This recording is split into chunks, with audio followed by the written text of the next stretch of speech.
Shalom,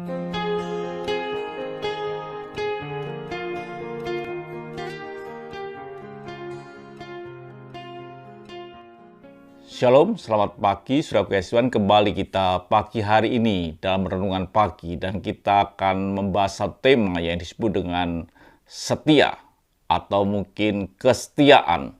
Saudara kekasih Tuhan, kesetiaan atau setia itu didambakan oleh setiap saudara dan saya. Semua orang mendambakan yang disebut dengan kesetiaan.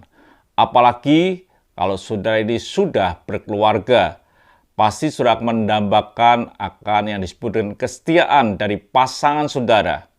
Atau mungkin orang-orang yang lagi menjalin hubungan atau yang disebut dengan berpacaran, pasti mereka juga mengharapkan yang disebut dengan kesetiaan. Tidak banyak orang yang mengalami putus di tengah jalan, sedang menjalin hubungan, setengah tahun mereka bubar. Karena apa? Mungkin ada yang tidak setia. Bahkan itu terjadi pada keluarga-keluarga. Tidak terkecuali keluarga Kristen juga mengalami. Terjadi divorce, terjadi perceraian karena salah satu disebut tidak setia. Saudara kekasih Tuhan, itulah yang kita akan mau lihat, bahwa sesungguhnya kesetiaan atau setia itu diharapkan, didambakan oleh setiap kita atau setiap orang. Kita akan lihat satu firman Tuhan di dalam 1 Korintus 10 ayat yang ke-13.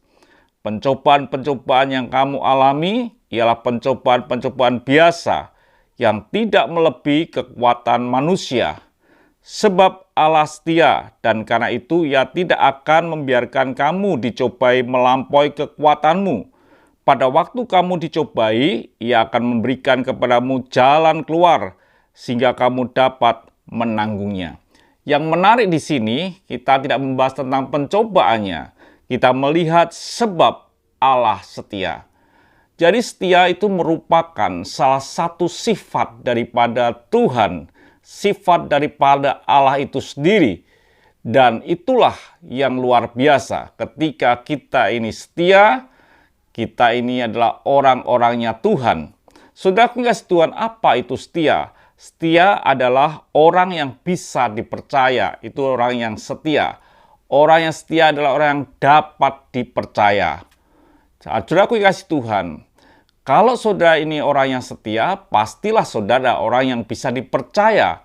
Kalau saudara adalah orang yang setia kepada keluarga, saudara juga bisa dipercaya oleh pasanganmu atau mungkin anak-anakmu. Setia juga bukan sekedar dapat dipercaya, tapi setia itu bisa diandalkan. Itu setia. Jadi orang yang setia adalah orang yang bisa diandalkan. Betapa senangnya kalau dalam sebuah keluarga kita punya pasangan yang bisa diandalkan. Bukan sekedar bisa dipercaya, tapi bisa diandalkan. Bahkan setia itu juga tidak bisa berdusta.